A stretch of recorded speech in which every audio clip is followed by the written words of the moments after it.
All right, let's dive into a real giant of the tech world. A language that's been around for decades, but is still somehow one of the most dominant forces out there. Yep, we're talking about Java. And that's the big question, right? In a world full of shiny new programming languages, how is a 30-year-old language like Java still king? I mean, really, how does it stay on top? Well, let's get into it and figure out the secrets to its incredibly long reign. Okay, to really get why Java is so powerful today, we've got to go back, way back to the beginning. It all started with this one single promise that completely changed the game for everyone. So, picture this. It's the mid-90s, and if you're a developer, you've got a massive headache. The code you write for one computer, totally useless on another. It was a nightmare. Then, Java comes along with this just revolutionary idea. Write once, run anywhere. And believe me, that wasn't just some catchy marketing slogan. It was a total game changer, and it's still one of Java's biggest strengths. So, the big question is, how on earth did they do it? Well, the magic behind it all was this brilliant piece of tech called the Java Virtual Machine, or JVM for short. The best way to think about it is like a universal translator. Seriously, a developer writes their code just one time.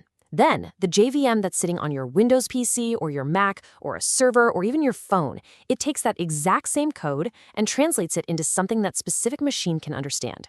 No rewriting needed. This idea of being platform independent, it was absolutely revolutionary.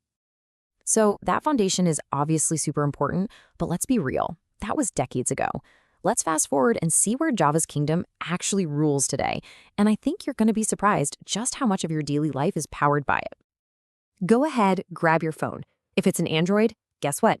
You're holding a piece of the Java kingdom right in your hand. The entire operating system is built on Java. But it's so much bigger than that. You know those huge, complex systems that run banks, airlines, and big retail stores?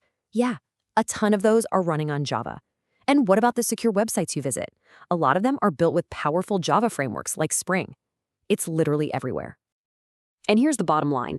When the stakes are really, really high, big companies, they bet on Java. They just do. Why? Because they need apps that simply cannot fail. They need stuff that can scale up to handle millions of users without breaking a sweat. And most importantly, they need it to be secure right from its very core. You see, that trust isn't just wishful thinking. It's built on this incredible shield of security that's baked right into Java's DNA. Think about it like this. Before any code even gets a chance to run, Java checks it to make sure it's safe. Then it loads any new bits of code securely so no one can mess with it. And on top of that, it has this amazing way of handling errors that helps developers build super stable, crash-proof apps. It's basically a digital fortress. But Java's power isn't just about the technology. Nope. One of its biggest and maybe most important strengths is something a lot more human. We're talking about its absolutely massive global community. Just let that sink in for a second. Millions. That's not just a bunch of people using it. That's a global army of developers. They're constantly building new things, sharing solutions, and making the whole Java world better. That sheer size creates this incredible momentum. The more people use it, the more useful it becomes for everyone. And this community isn't just big, it's thriving. So why is that? Well, for one, Java was designed to be pretty accessible. The way you write it is straightforward, so it's not too intimidating for newcomers. Plus, the official guides and resources, they are some of the best in the business, super comprehensive. And maybe the most important piece of the puzzle, it's taught in universities all over the world. That means there's this never-ending stream of new developers who already know Java coming into the workforce. All right, so we've looked at the past, we've seen the present, but let's be honest, a 30-year-old king can't just sit back and relax. So what's next? Let's take a look at how Java is gearing up for the future of tech. And this right here is the key to its survival. See, Java isn't just sitting back defending its old turf. No way. It's actively on the attack, pushing into the newest, most exciting areas of technology. So where exactly is it expanding?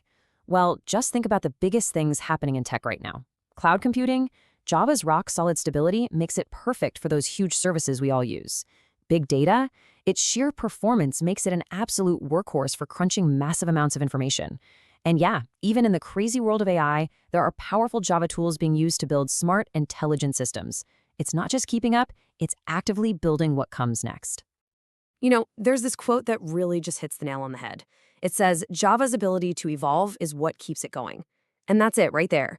The secret to its long life isn't just its history. It's this relentless drive to keep changing and adapting. That's what makes it not just relevant, but absolutely essential. So here we are, back where we started. After 3 decades, you've got this kingdom built on a revolutionary promise. It's trusted by the world's biggest companies, it's backed by millions of developers, and it's already making moves into the future. Which really just leaves one big, fascinating question. What in the world could it possibly take to finally dethrone this king?